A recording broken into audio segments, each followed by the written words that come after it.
So I want to start by talking to you about the topic for this event. It's the Sustainable Business Summit. And so for you, what does it actually mean to be a sustainable business? You know, the Brundtland report, I think it was late 80s, 1987 perhaps, they first came up with this concept of sustainable development. And if I remember, I'm paraphrasing it, they effectively said that the definition of sustainable development, the way they defined it, is to be able to meet the needs of the present generation without compromising the needs of future generations. And that's basically the most pithy way of describing it. And I think they nailed it, because that's what sustainability is. How do you make a business or a country or an economy work in a way that you meet the needs of the present generation, which are economic, developmental, etc., but at the same time have an eye for a much longer term future? How do you look after generation 2, 3, 4, 5 after that?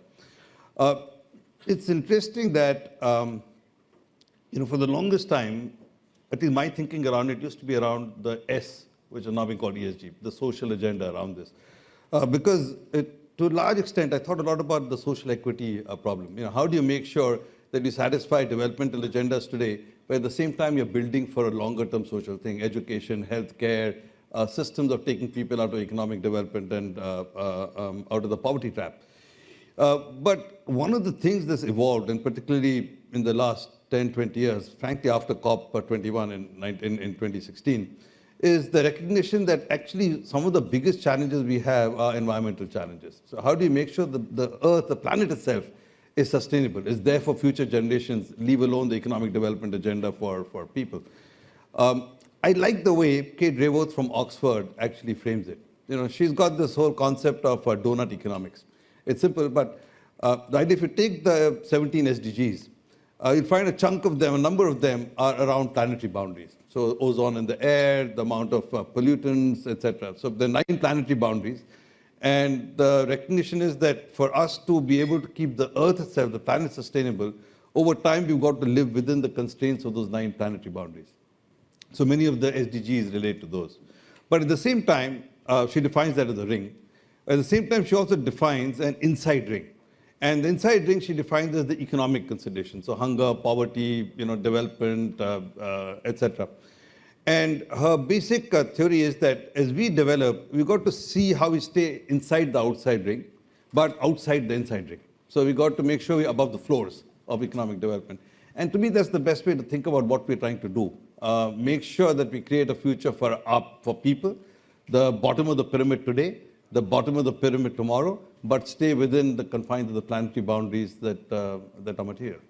And you've been in this role since 2009. I can only imagine that in that time your thinking on this topic has evolved, and the expectations you're feeling in your role to be focusing on ESG and sustainability and the back and forth debates on how much the value of each of those things are. Tell us a little bit more about how is this evolved as part of your day-to-day work? Yeah. So I'll go back to the social agenda is not only something I thought about, but that's been very fundamental to DBS for the longest time. We were created as a company in the late 60s to help with the development of Singapore. And in the late 90s, we were merged with POSB, which was savings bank. So, this idea of neighbors first, bankers second, that's the tagline. That was in our DNA. And so for the longest time, this idea of being sustainable, i.e. being relevant to society, doing real things for real people, and therefore having a purpose, that's been deeply rooted in our DNA. And therefore I sometimes tell people, we are bankers to like 5 million people. Everybody in this country has a DBS POSB account. Few people realize that 3.5 million of those people don't make any money for us. We lose money on them. So if we were just focused on the short-term agenda around shareholder or value creation, we'd basically not bank them. But we know we have a different role. We're the people's bank. And so you have to be part of this, because how do you get those people out of the poverty trap? How do you give them a future? How do you give them the opportunity to build a new life? So that's always been deeply ingrained in our DNA. What has shifted and evolved? Shifted is a strong word. I've been an environmentalist since I was young, as a keen bird watcher. But what has evolved in the last few years is the focus on the environmental agenda, and particularly the climate agenda. Even now, biodiversity is less of a subject on the radar, but the climate agenda has really picked up steam in the last few years. And therefore, starting thinking about the role that companies like us have in terms of addressing the climate challenges and transitioning the world to a less carbon-intensive business model, that's occupied front and center space in our thinking in the last 6-7 years. And that's caused us to step up our game. We've now got a board sustainability committee. We created a position called Chief Sustainability Officer. We didn't have that. We focused a lot on creating a complete overarching program for a sustainability agenda, including a large focus on our own business activities, what we do with our customers. So our capital raising activities, our financial inclusion activities, our transition, our products that we offer, all of this is relatively new last 5-6 years. I hasten to add, that even though we started 5-6 years ago, I think we made a lot of progress. Today we're regarded as one of the leaders in the world in the space. But I'll be very honest, it wasn't on the agenda 10 years ago. And as you're talking about how much that's changed over the last 6 years or so, especially around climate pressure, has the pressure around that change come from your customers, come from investors? Is it coming from government? Where are you feeling that pressure to make those changes? Well, maybe I'm being too politically correct. I wouldn't call it pressure. I would call it motivation. Encouragement. But I think most of the motivation originally came from investors first, customers. So a lot of customers are beginning to look for green solutions, and surprisingly from employees. So the young kids that we were hiring were increasingly wanting to know what was our role, what could we do, and how could we make a difference. And we started realizing that our employee value proposition gets strengthened a lot if you have a legitimate and a meaningful agenda around this stuff. But I would say investors are probably primary in terms of focusing our mind around what needed to be done. In truth, many of the governments in our part of the world have been latecomers to the game, right? And so it was not driven through regulation or policy action, and that's in most of the countries where we operate in Asia. I think that's understandable because the starting position for many countries in our region is that the economic development challenges are still paramount. And therefore, the planetary challenges have not been that important to them. But if you ask me the question the other way around, so what drives the process going forward, I think it has to be government, regulation, and policy agenda. Because if you really want a change at pace, it's got to be supported by policy. Otherwise, we'll not get that kind of change. The reality is that investors and consumers, with the best of intent and mind, can be fickle. So they move around in cycles in terms of what it is that they're seeking. And I was mentioning outside, the FT article yesterday on the investor approach to this in the last year is interesting. The article, if I get the numbers right, said that in the last year, the support for environmental and social proposals at AGMs from the investor community has dropped from 35% to 26% or something. And interestingly, a large company like BlackRock, their support has dropped from 43% to 25%. Massive. Big change. Now, you can understand, by the way, I'm not saying this in a negative sense. I think it's very easy to be evangelistic and binary about this from time to time. We must all become net zero tomorrow. Right? But when the shoe really starts to pinch, and then you start figuring out the challenges this poses, then the other issues around what's called a just transition, or how do you make sure that people are fairly handled in the process, starts coming to the fore. And so if you look at the investor rationale, they say that some of the proposals were just too extreme. They were too binary. And we had to look and support proposals that made sense, that were appropriate in transition. So I think you're beginning to see that there's an adjustment around, what is a just transition and how do we make sure that we're pragmatic about what really can be done. Nevertheless, in 12 months, the investor support halved. Right? Similarly, the consumer support. I was talking to another customer of ours yesterday, and it was interesting to me that they said they can see in the last 3 months with inflation pressures, a clear shift in buying patterns in the shopping malls. And particularly the supermarkets. People are dialing down to cheaper products.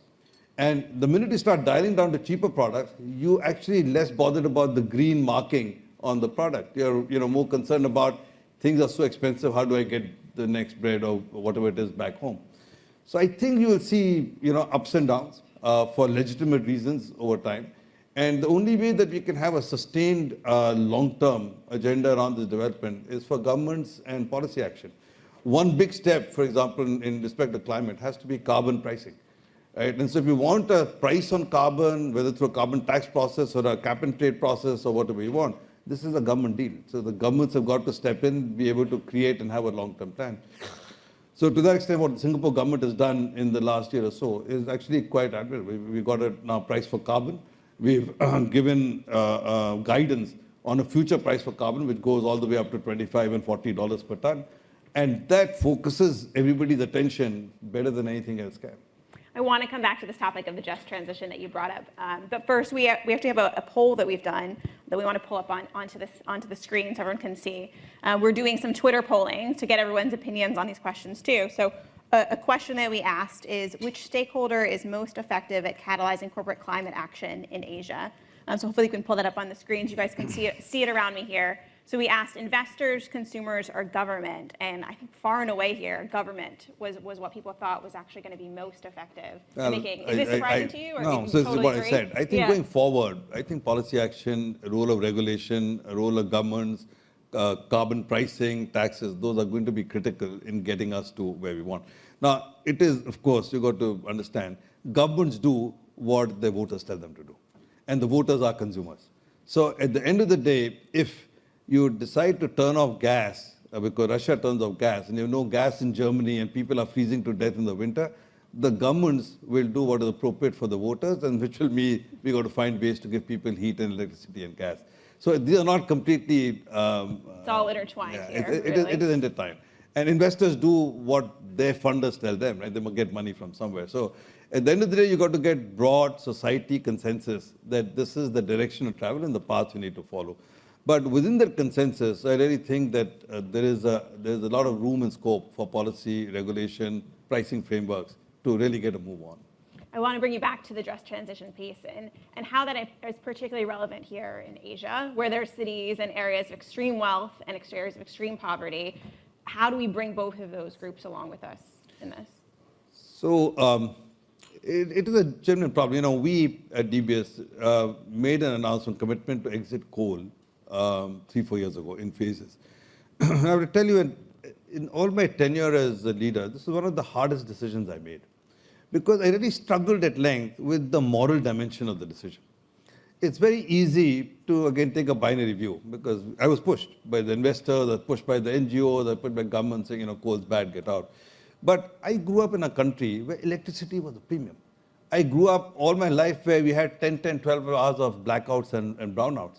And the only way we could study at night is we had diesel generators. And there's parts of my family even today who live in, you know, rural India and the villages, they don't get electricity. So here I'm thinking that, you know, electricity is a fundamental right. People need light. Kids, you know, what do you say to a kid in Semarang or somewhere in the middle of Indonesia who's struggling to get electricity to, you know, do their studies or eat their food? And for us to say, look, I'm going to sit outside and make a moral judgment on electricity use is less important because the planetary considerations are more important. Am I the right person to say that? Shouldn't the elected government decide that? Shouldn't the democracy of Indonesia decide that? So it's not an easy choice to make. And I struggle with this all the time. How do you make sure that you get the balance right between looking at the developmental social needs of people while doing what we think is important, getting the planetary conditions right? Let me give you another example where we have struggled with it. Palm oil. Now, palm oil is less a climate issue, it's more a biodiversity issue. We move from rainforest to monoculture, and so that is a problem for biodiversity. It's as big a problem as climate in my mind. But on the other hand, there's the reality that there are about 14 million households in Indonesia and Sumatra who rely on small estate palm oil for a living. The Indonesian government 30, 40 years ago transmigrated millions of families from Kalimantan to Sumatra and gave them these 1 acre plots to make their living. So the kids, the education, the healthcare, everything relies on this 1 acre plot. And so if you take a binary view saying, hey, stop financing palm oil, get out of this business. So what happens to those 14 million people? Do you leave it to the government? Do you leave it to, you know, the fortitude of fate? So these issues of how do you balance, make the trade-offs are tough decisions. And sometimes as a financer, we sit and figure, you know, is it right for us to play God? You know, I don't subscribe to it, but Dr. Mahathir some time ago called this economic colonialism. He said, you know, the people in the north, 10% of the world is now guiding what we need to do after, you know, doing this carbon stuff for 200 years. Now, I think he's got an extreme view, but the underlying spirit that we've got to get this right is correct. At the UN for 20 years, the big debate between the north and south, therefore, was that, okay, we all need to do this, the planet is burning, but how do we make sure that there is an economic leveling between the people who've been actually using carbon? If you go to the US even today, carbon consumption is 22 tons of carbon per annum per person. If you go to Indonesia, it's 1.7 tons. So how do you redress that? Right? And therefore, there's a big debate that there should be $100 billion of money, effectively, which needs to flow from the north to the south. Agreement on this was, I think, reached in Kyoto something 20 years ago. So far, zero money flowed. Right? So we have to deal with this. That there are other challenges you've got to deal with side by side with the challenges to the planet.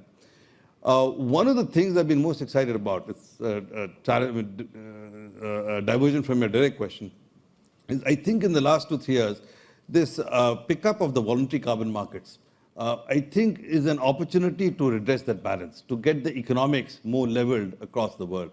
Because with 2,000 companies having made voluntary or net zero commitments in the last 2 years, it's quite clear to me that many of them will not be able to change their business models overnight. These are large, extant infrastructures which need to shift.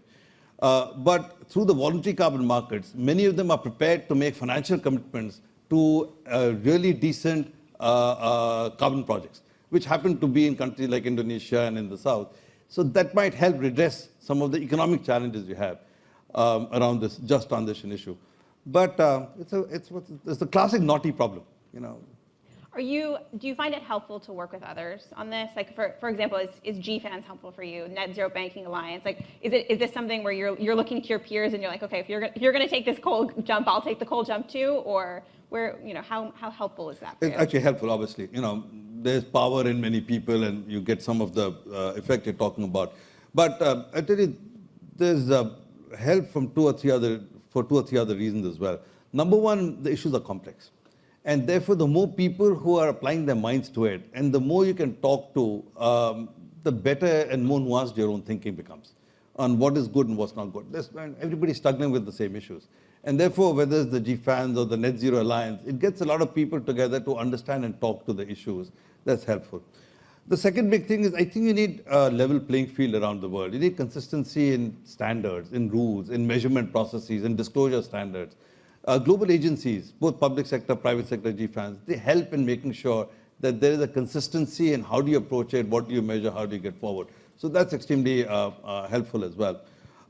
And then finally, it's your third point said, it's a galvanizing platform, right? And so it just energizes everybody to get on the right boat. So imagine we have about 2 minutes left. Imagine we're back here next year having this conversation again. What do you think is going to change about sustainability, ESG in the next year? Laura, I think we're in the midst of a really interesting time. On the one hand, there's some headwinds to the progress that have been made in the last 5 years. And the headwinds come from the Ukraine-Russia war and the focus on energy security suddenly. Right? And so I started off saying that all over Europe, the fact that you're held hostage to gas, you might not get gas, electricity is a premium, means in the last 6 months, people are reopening coal mines, people are relying more and more on gas. The Australians have stopped exporting coal to China because guess what? They can now export it to Germany instead, and they get a better price. So you're seeing some headwinds from that standpoint. And therefore, that's going to be somewhat challenging in terms of the pace of progress.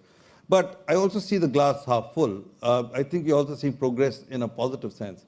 One, I'm quite encouraged that notwithstanding the short-term energy challenges, most countries and regions have reiterated the commitment to stepping up the renewable or low-carbon energy agenda. Right? And so I think the direction of travel will become faster, not slower. Second, I think a lot of governments have started actually raising money for the purpose. The EU head of budget was around in the region recently. They want to do this $800 billion fund, of which $250 billion will be on green. The Singapore government announced $35 billion of a green bond for green social development. So I think people are really committing to long-term fundraising and long-term investments in making that transition happen. So I do think you continue to see sustained momentum. One of the other things I'm encouraged by is the S, not just G. I think there's been a rethink in the last 2 years on the back of COVID in terms of fiscal policies and fiscal agendas. The amount of money the governments have been able to spend or willing to spend on looking after the social needs at the bottom of the pyramid also gives you some confidence that people are rethinking the agenda. The IMF 2 years ago would have told you a deficit of 3% and debt of so much is complete no. Today they're all changing and saying if it makes sense for the economy and the people, maybe you should consider it. So I do think the long-term trends are being aided. There will be some short-term ups and downs and headwinds. But on the whole, I think we're headed in the right direction. Fantastic. We'll leave it there. Thank you so much. All Join right. me in thanking Thank you very Piyush much. Gupta, CEO of DBS Bank.